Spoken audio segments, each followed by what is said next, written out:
We are built out of very small stuff, and we are embedded in a very large cosmos. And the fact is that we are not very good at understanding reality at either of those scales, and that's because our brains haven't evolved to understand the world at that scale.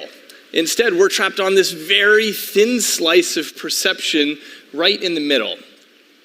But it gets strange because even at that slice of reality that we call home, we're not seeing most of the action that's going on. So take the colors of our world. This is light waves, electromagnetic radiation that bounces off objects, and it hits specialized receptors in the back of our eyes. But we're not seeing all the waves out there. In fact, what we see is less than a 10 trillionth of what's out there. So you have radio waves and microwaves and x-rays and gamma rays passing through your body right now, and you're completely unaware of it because you don't come with the proper biological receptors for picking it up. There are thousands of cell phone conversations passing through you right now, and you're utterly blind to it. Now, it's not that these things are inherently unseeable. Snakes include some infrared in their reality, and honeybees include ultraviolet in their view of the world. And of course, we build machines in the dashboards of our cars to pick up on signals in the radio frequency range. And we build machines in hospitals to pick up on the X-ray range. But you can't sense any of those by yourself, at least not yet, because you don't come equipped with the proper sensors. Now, what this means is that our experience of reality is constrained by our biology. And that goes against the common sense notion that our eyes and our ears and our fingertips are just picking up the objective reality that's out there. Instead, our brains are sampling just a little bit of the world. Now, across the animal kingdom, different animals pick up on different parts of reality. So in the blind and deaf world of the tick, the important signals are temperature and butyric acid. In the world of the black ghost knifefish, its sensory world is lavishly colored by electrical fields. And for the echolocating bat, its reality is constructed out of air compression waves. That's the slice of their ecosystem that they can pick up on. And we have a word for this in science. It's called the Umwelt, which is the German word for the surrounding world. Now, presumably, every animal assumes that its Umwelt is the entire objective reality out there. Because why would you ever stop to imagine that there's something beyond what we can sense? Instead, what we all do is we accept reality as it's presented to us. So let's do a consciousness raiser on this. Imagine that you were a bloodhound dog. Your whole world is about smelling. You've got a long snout that has 200 million scent receptors in it, and you have wet nostrils that attract and trap scent molecules, and your nostrils even have slits so you can take big nosefuls of air. Everything is about smell for you. So one day, you stop in your tracks with a revelation. You look at your human owner and you think, what is it like to have the pitiful, impoverished nose of a human? What is it like when you take a feeble little nose full of air? How can you not know that there's a cat 100 yards away? Or that your neighbor was on this very spot 6 hours ago? So because we're humans, we've never experienced that world of smell, so we don't miss it. Because we are firmly settled into our Umwelt. But the question is, do we have to be stuck there? So as a neuroscientist, I'm interested in the way that technology might expand our Umwelt and how that's going to change the experience of being human. So we already know that we can marry our technology to our biology because there are hundreds of thousands of people walking around with artificial hearing and artificial vision. So the way this works is you take a microphone and you digitize a signal and you put an electrode strip directly into the inner ear. Or with the retinal implant, you take a camera and you digitize the signal and then you plug an electrode grid directly into the optic nerve. And as recently as 15 years ago, there were a lot of scientists who thought these technologies wouldn't work Why? It's because these technologies speak the language of Silicon Valley, and it's not exactly the same dialect as our natural biological sense organs. But the fact is that it works. The brain figures out how to use the signals just fine. Now, how do we understand that? Well, here's the big secret. Your brain is not hearing or seeing any of this. Your brain is locked in a vault of silence and darkness inside your skull. All it ever sees are electrochemical signals that come in along different data cables, and this is all it has to work with, and nothing more.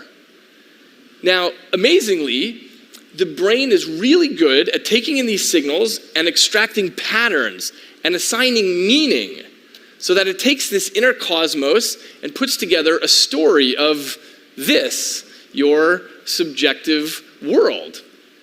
But here's the key point. Your brain doesn't know and it doesn't care where it gets the data from. Whatever information comes in, it just figures out what to do with it. And this is a very efficient kind of machine. It's essentially a general purpose computing device, and it just takes in everything and figures out what it's going to do with it. And that, I think, frees up Mother Nature to tinker around with different sorts of input channels. So I call this the pH model of evolution. And I don't want to get too technical here, but pH stands for potato head. And I use this name to emphasize that all these sensors that we know and love, like our eyes and our ears and our fingertips, these are merely peripheral plug-and-play devices. You stick them in and you're good to go. The brain figures out what to do with the data that comes in. And when you look across the animal kingdom, you find lots of peripheral devices. So snakes have heat pits with which to detect infrared, and the ghost knifefish has electroreceptors, and the star-nosed mole has this appendage with 22 fingers on it with which it feels around and constructs a 3D model of the world. And many birds have magnetites so that they can orient to the magnetic field of the planet. So what this means is that nature doesn't have to continually redesign the brain. Instead, with the principles of brain operation established, all nature has to worry about is designing new peripherals.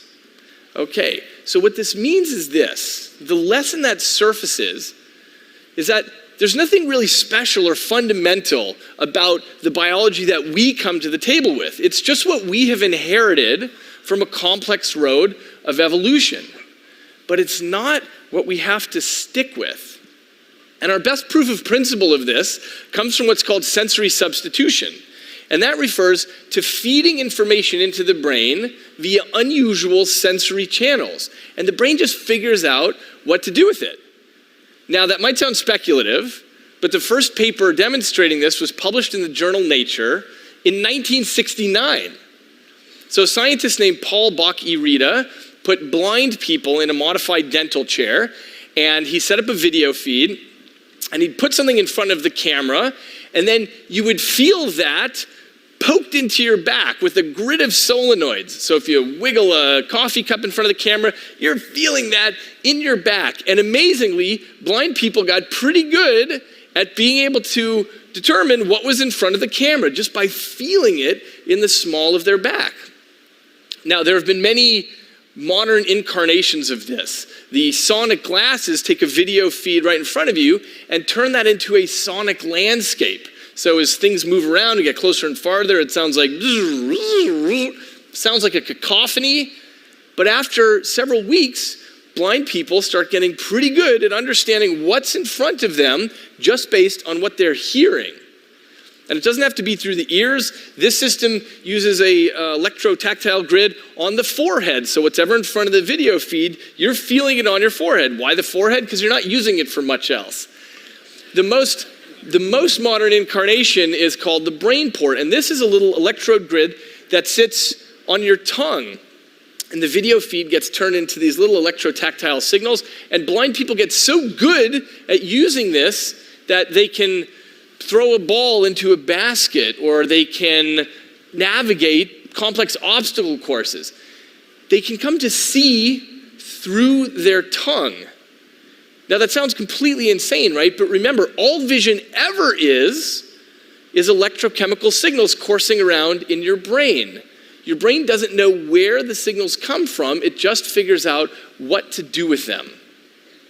So my interest in my lab is sensory substitution for the deaf. And this is a project I've undertaken with a graduate student in my lab, Scott Novick, who's spearheading this for his thesis. And here's what we wanted to do. We wanted to make it so that sound from the world gets converted in some way so that a deaf person can understand what is being said. And we wanted to do this, given the power and ubiquity of portable computing, we wanted to make sure that this would run on cell phones and tablets.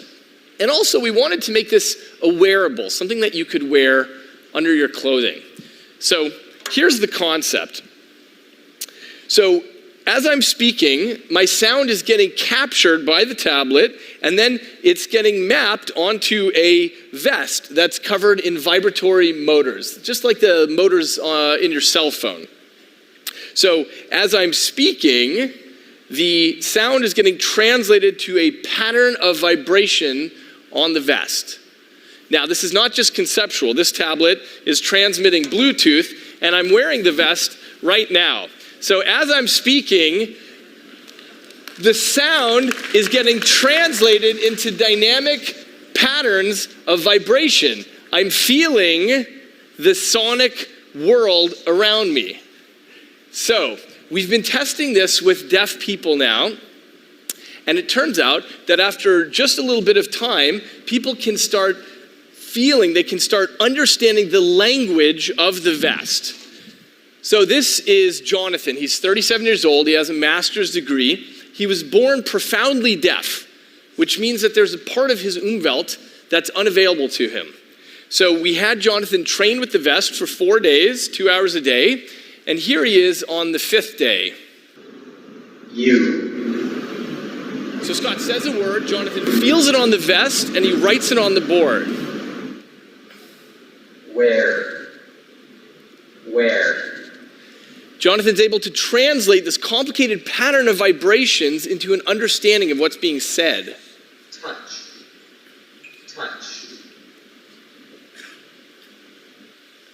Now, he's not doing this.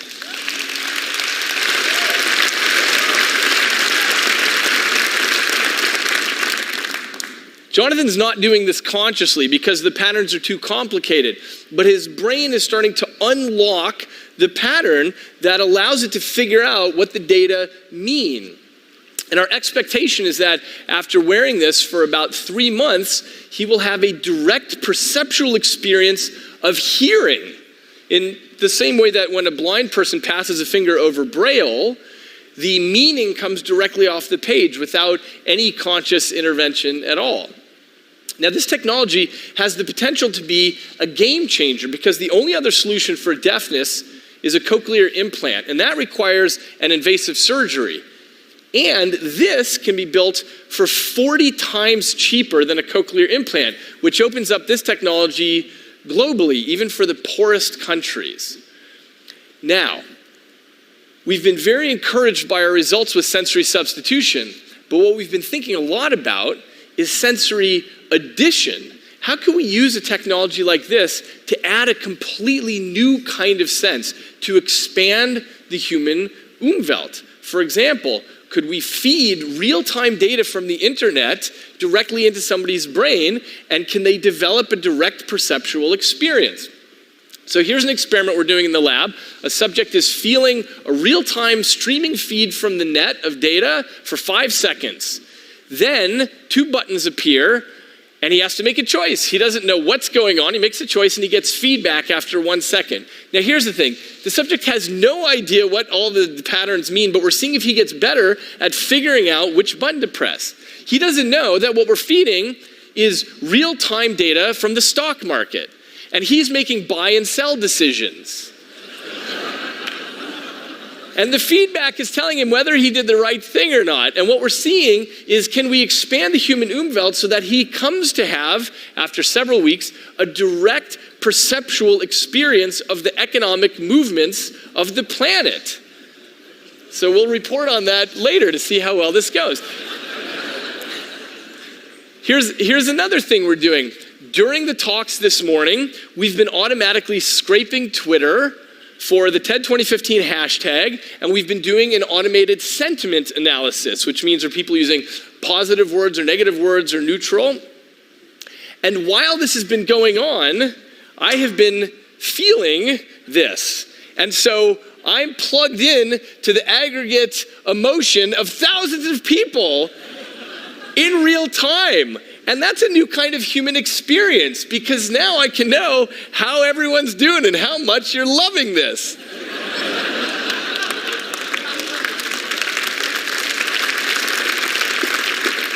It's a bigger experience than a human can normally have.